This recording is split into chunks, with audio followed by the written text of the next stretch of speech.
Would anybody like to share something that you learned about one of the advocates in your group?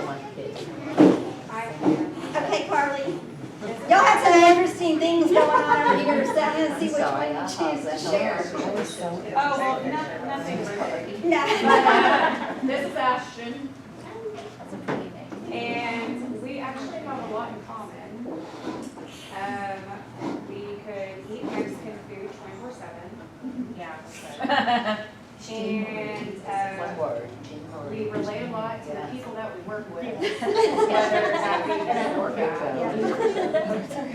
And I like that she has a pet turtle for her son. She has a pet turtle. Who does not like Mexican food? Oh, no. Do you have the nerve to even read that? Okay, anyone else? Something that you can share? We've had some good conversations. I hugged our conversation. Oh, that's okay. Very interesting. Well then, information. so she shared a lot about herself with y'all that you can. Not I like me, her her case. case. Oh. My 12-year Yes. case. you're- Yeah. And I didn't realize that they were so new and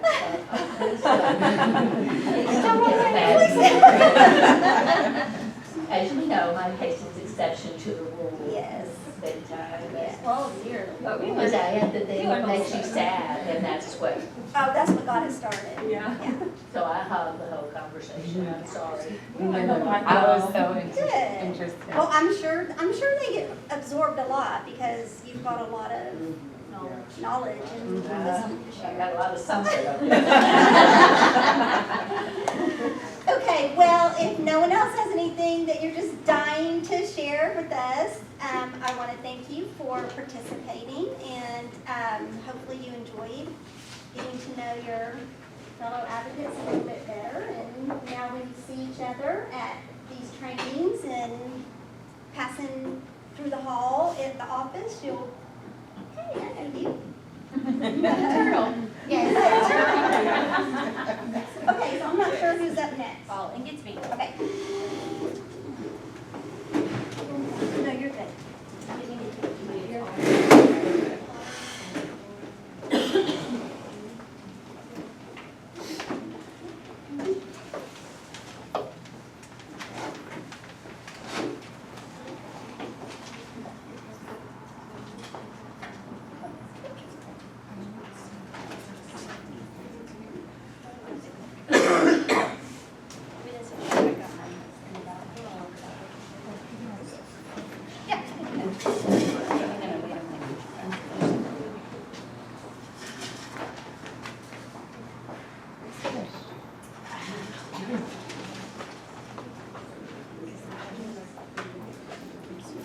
While we're checking to see if that's going to work for you guys, many of you I haven't met before, or I have and I've only seen you like once, and so I'm a face person.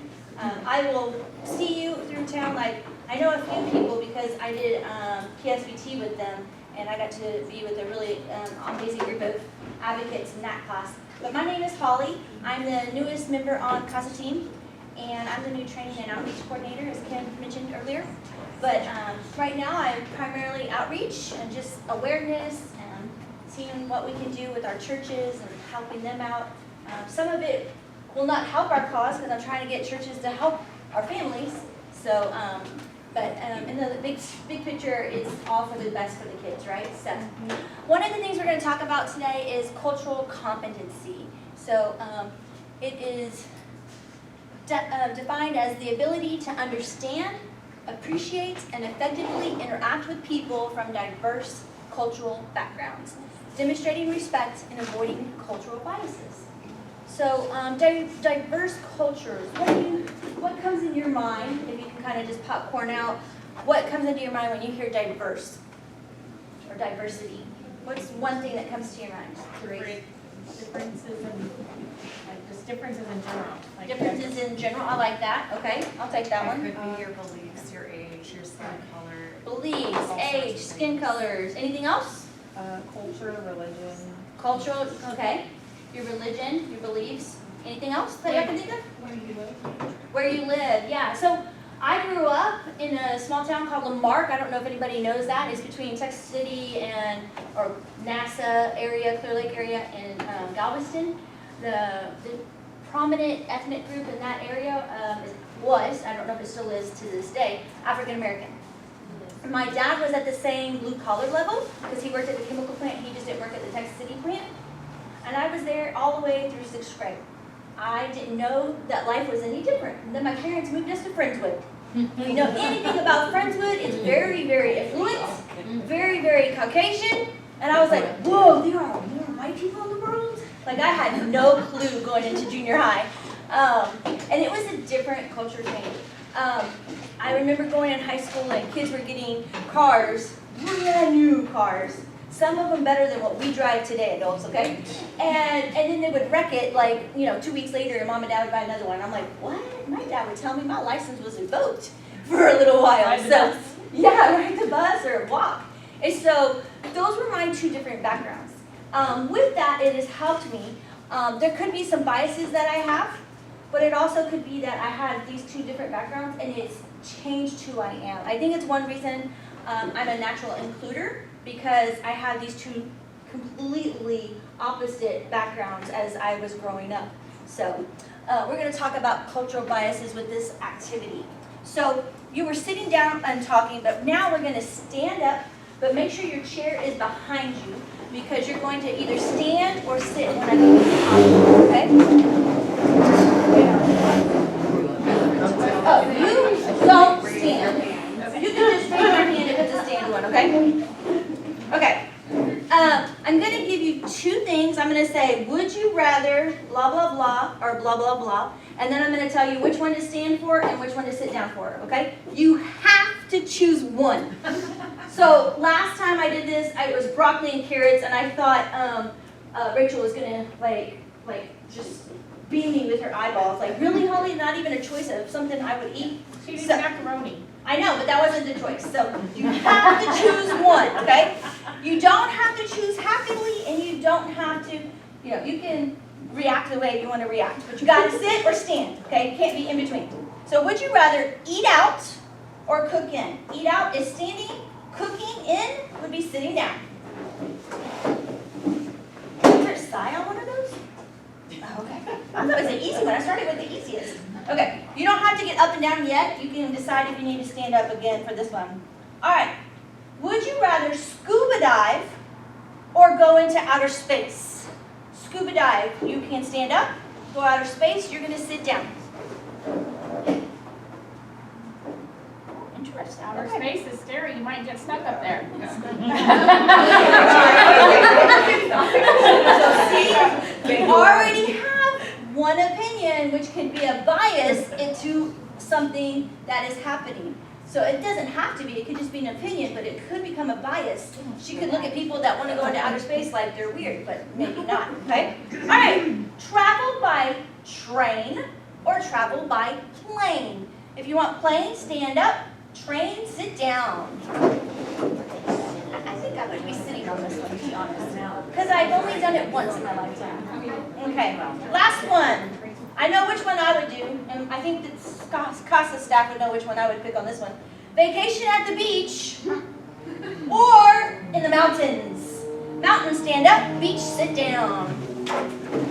Oh, I love all you people standing up. These are the people I got to hang out with next time we go on a retreat. Y'all can all sit down. I'm in a wonderful group of staff people that all love the beach and the water, and I don't. And I can't even tell you exactly why I don't like the water. But Because there's so much snow. that's the ocean, yes. But I don't even like the pool that much, so it's not even that. So, Wow. but yeah. We played this game because would you rather? Sometimes we can form biases because of the way we were learned. Just imagine as a kid, the first thing you do is, biases can be a good thing because it's sorting things in a sense, right? And those natural biases happen that way because we got to sort people by color skins just so we know the difference. But sometimes there's feelings, there's history there, maybe trauma that's associated with that, and so it can cause a bias, okay? So we're going to talk about some different things about that real quick as well. So, like I said, it is a natural thing. We might not have all my cool pictures anymore, but that's okay. Some of it's natural because when we were as kids in early stages, we're learning how to divide stuff up. And it's just so we can learn things and the differences in different things, like a square versus a circle versus a triangle, right? So, there's different ways that you can help prevent your bias from affecting you as an advocate in your case, okay? One of it is being just aware of it. I wouldn't say it's a bias, but probably the closest bias I have is like if people have a snake, I just think they're kind of weird. I'm like, how would you love a snake? Because I am deathly scared of snakes. But it doesn't make me not be their friend. I just don't like to go to their house and go play with the snake. So, but beware of your biases. Biases can happen because of just a fear, and like I said, trauma. But the first step is just being aware of it, okay? Another is question. Question your opinions. Make sure that it's not a bias that you're setting up into your case because you don't want that to happen. Increase your knowledge about others. I know in Dallas that they are starting to work with the Muslim community there a lot more. And if I became an advocate for that, I would not know the first thing about their culture. So sometimes it's learning. And that's one thing I have to really pride our program about, everything I've heard about, is that y'all do a great job with that. And so just keeping that knowledge up, okay? Reducing stress. Sometimes when we're stressed out, we can let one little thing that we perceived as a negative thing be something that's not there really. So keeping your stress down. Identifying potential sources of bias. You know, if there's something in your case that's reminding you of something in the past, maybe you need to talk to your supervisor, seek some feedback from another advocate that maybe have dealt with some of the same things you're dealing with in your case. But encourage others to challenge. So as an advocate, you're not only checking your bias, but you're also checking others in that case. Maybe it's a teacher. It's the best example is a teacher.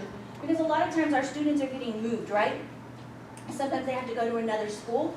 And unfortunately, it's just part of being a teacher. A lot of times if a student gets moved, sometimes we think it's for negative reasons. Especially if it's someone in foster care or something like that. Because our kids deal with trauma, they have behavior issues a lot of times, right? And it's not something that they're doing just to be a bad kid. It's just they're trying to express themselves and they don't know other ways to do it. And so challenge others in your cases in a respectful way, right? And with their biases as well, okay? But just learn about different biases as well. That's another big one. Any questions about that part? We're good? Awesome. Oh, sorry. So diversity, we listed a lot of different things about diversity. It is race, it is class, it is gender, it's age. It's also their sexual orientation. And as advocates, we have to be open to whatever they believe that they are in their orientation. It doesn't mean that we have to agree with them, but we need to support them as best we can. Language, national origin, gender identity, which goes with a theme and expression, disabilities. So my son, if you met my oldest son, he's like this tall. He looks like everybody else in this room. He has a disability in his autism, but he's very high functioning. Back in the day when he was diagnosed, it was Asperger's. And so he just is socially awkward. He would not have played that game. Kat would have had to go, hey, I need you to speak. And he still probably wouldn't have spoke. And that was just his thing. He doesn't express himself with strangers very openly. He has to build trust with you. So this tool is a CFE tool, and it works really well with our kids because it might break that ice a little bit. But if it doesn't, we just try again, right? And we keep looking for ways. But disabilities or abilities. So in our diversity, sometimes, I know of one case that she has an athlete kid, and they had to move to another school. So she had to advocate for him to get on the sports team. But when he moved, they already had tryouts. And so talking with the coach and everybody else, I think they were able to get him on the team, and maybe not the position he wanted, but he's on the team. And so that's something he loves to do, and so it's a positive thing. So ability or disability, we have to look at those. And some of our disabilities, you can't see them. So a teacher, a family member might not understand that it's a disability and not just the trauma. So sometimes it's a combination of both. And then religion. Not everybody goes to the same church. Not everybody believes in the same deities. But let's say there was a case study that we talked about when we were taking PSVT, and it was a Hispanic girl, and it was her background, and she grew up going to a Catholic church, but she was also placed in a foster care that they did not go to the Catholic church. And everybody thought she just wanted to go to church to see her mom, which was part of the case. But part of it was a routine, a habit, part of her routine, her cultural, that she developed as a kid. And so she was missing that. And she had connections at that church. And so they were able to figure out a way, the advocate was, to advocate and figure out a way for that child to be able to go where she wanted to go to worship. So, but diversity. So there's multiple angles to that. The other thing we have to work on when we're talking about cultural competency is equity, not equality, okay? Sometimes our kids need something that other students don't need, or other people in the foster care family don't need. And so equity is, if the internet was working, you'd see a photo of bicycles. If I decided that we all needed a bicycle, well, currently today, she wouldn't be able to ride it. But we might be able to get her one where she can pedal with her arms. You know, they have those for those that are disabled. And so it's equity. Like, how can we make it where everybody gets what they need, but everybody gets a bike, okay? So a toddler wouldn't need a 10-speed, you know, a toddler needs a little trike, you know? And then my son, who's like 6-something, doesn't need a little trike because his knees will be up in his chin. So that's what we're talking about when we're talking about equity. It's a little hard to do sometimes, right? But that's one of the things we want to work on and put in the back of our head sometimes. Maybe we need to ask for something a little bit bigger or a little bit different for our kids, but that's okay, right? Because it might be what they need to be successful, be it school or whatever, okay? And we do this because we're not all the same. I can look at everybody in this room right now and we're not all the same. I can ask you right now to write with your left hand. How many people could do that in the room right now? But not everybody can. I can write with my right hand even though I'm a dominant left hand, but that's because of years of having to practice. It's not as pretty, it's eligible, but it's not as pretty as my left hand. But when you work with special needs kids that have to learn to write right-handed, you start to learn to write right-handed. So. And then the last thing is inclusion. And that's part of the normalcy that we'll be talking about next month as well. It's just making them feel included in their environments and trying to make sure that they have their identity is who they are and they don't have to change themselves to fit into wherever they're placed right now or with the new family, that they can be who they are. We want to respect them and we want to make sure that others respect them as well. And we also want them to have a voice. This is y'all's job to do, is to give them a voice and give them a way to do that. And so that's one reason we always try to have notepads and journals. And for our older kids, even our younger kids, they can draw and it helps them to express. So inclusion, whatever they can do to feel included will also help with that cultural competency. Do you have any questions? I talk fast sometimes, so let me know if I needed to slow down. So. There's a lot more resources. When I was working on this presentation, Texas CASA, if you go to the e-learning courses tab, you can find different things on equity and diversity. I just put in a search thing for diversity, and I had one that came up for American Indians, one came up for African Americans, Hispanic, something with youth, LBGQ, I forget if there's more letters on it on there all the time. But all of those kinds of things. So depending on what your needs for your case is, if you need to learn some more about different diversity things, sometimes it's simple as hair. I would not know the first way or first thing to do to help an African American little girl or boy with their hair. They also have to have lotion like all the time because if not, they look like they just, I don't know, wallowed in a fire pit. So. But those are the things that we have to learn, right? And to advocate and make sure they have, especially like if they're in a group home and maybe it's the first African-American kid that they have in this group home and they just don't know what supplies to have for that little child. So, but there's different topics on here so you can learn more. I hope you enjoyed.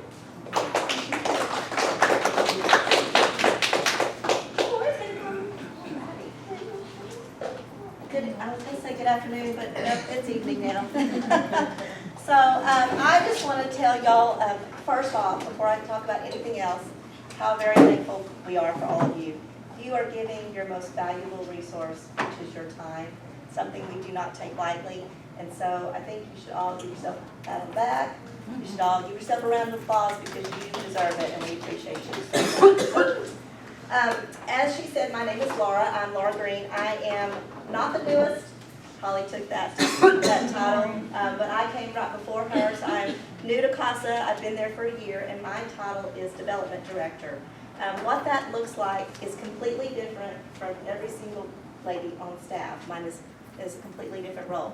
I'm not working with the children and with the advocates. What I'm doing is doing the events, the big events, and trying to raise dollars so that we can continue serving our kids like we need to. So that is my role. And so what I want to do today is just kind of go over some of those events and let you be aware.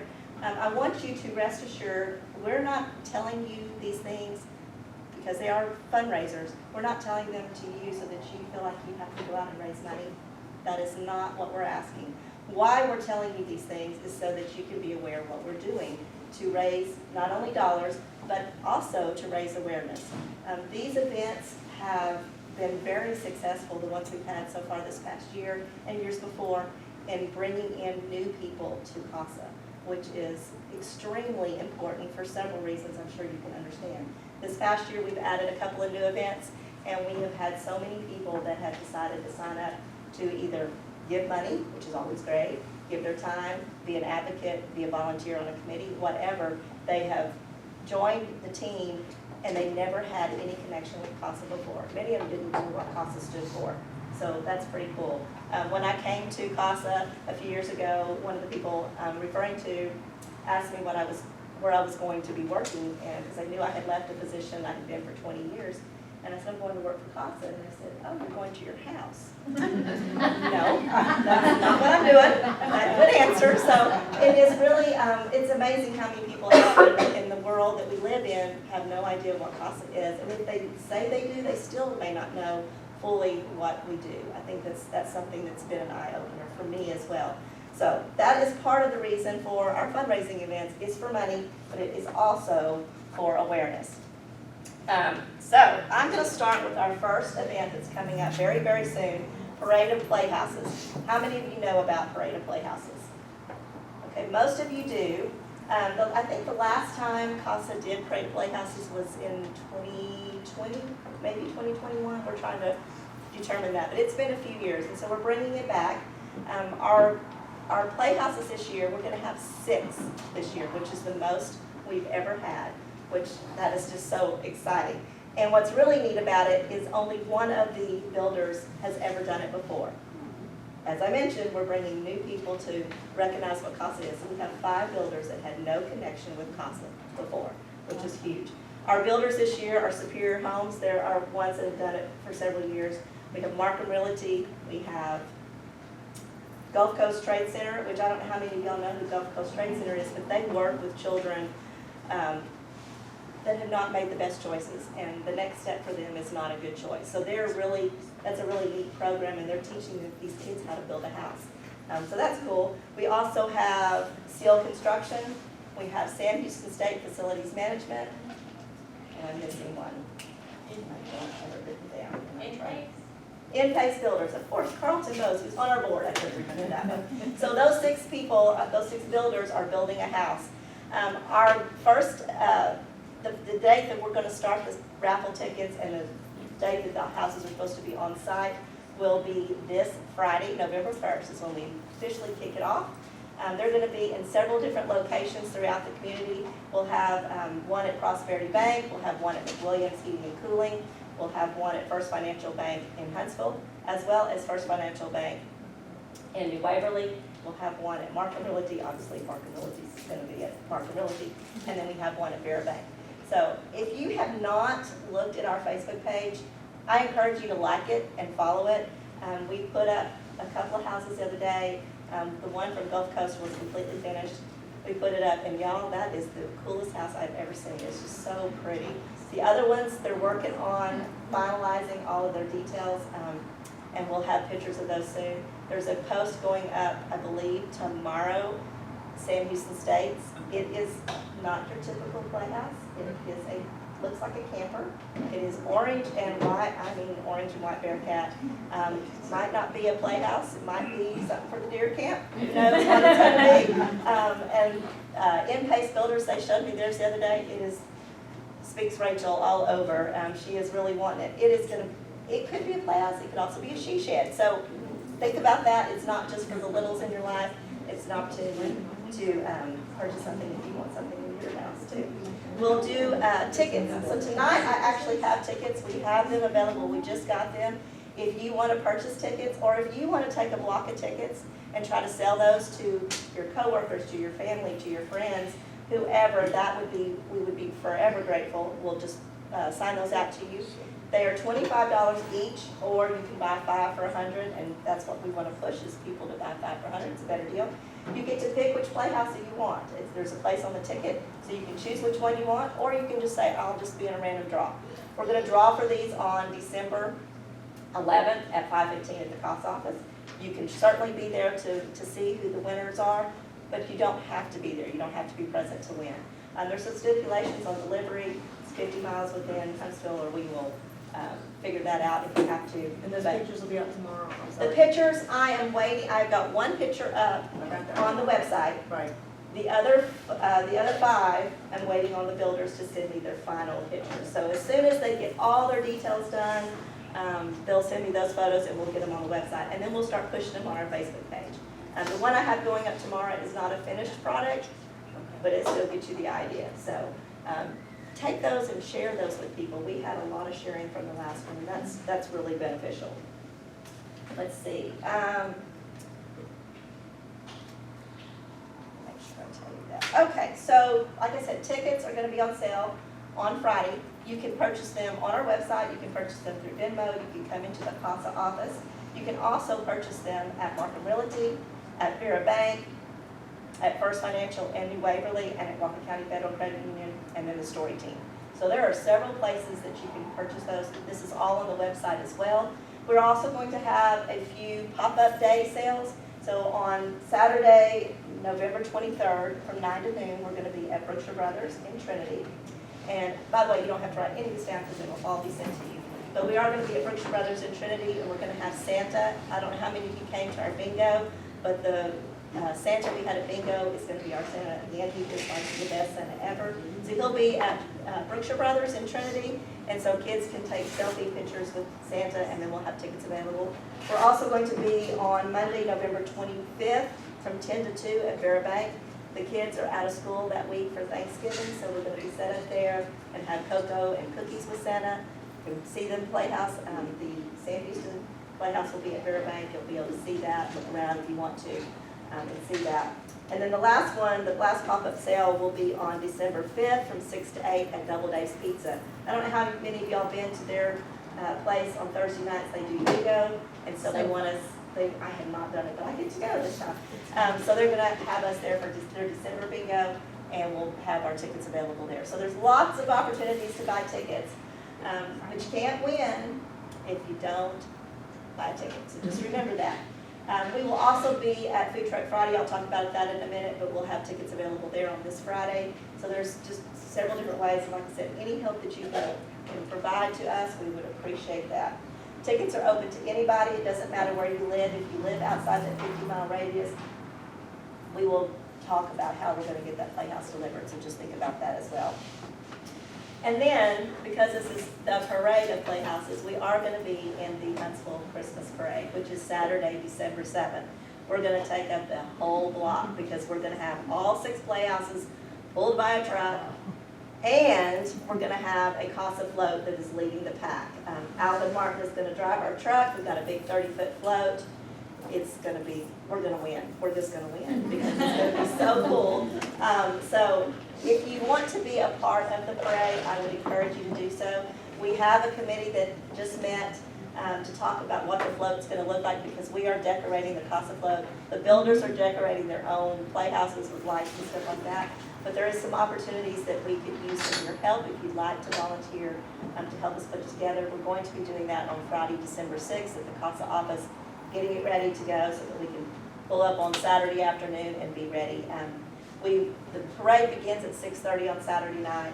And we'll be passing out candy and all the things. Like I said, we're gonna have 7 trucks and trailers in the parade. The plan is to have them all in one line. So if we don't make an impact, I don't know what else will. So that's gonna be really, really cool. Do y'all have any questions about that at all? Lots going on.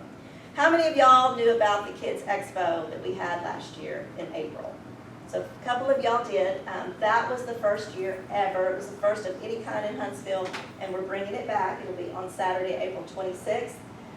It was probably one of the biggest events that we had that brought in new awareness. I cannot tell you how many people have reached out to CASA since that event that had nothing to do with us before. And so we've got some profit shares out of it, we've got some volunteers out of it, we've gotten money out of it. It's just been a really big plus, and it's also been really good for the community. So we're gonna be doing that again. What it is, it's an opportunity for organizations and businesses to have a booth at the event. It's held at the Huntsville Church of Christ in their parking lot. This year it's gonna be from 9 to 3, but it's an opportunity for them to share with the community what they offer for the youth.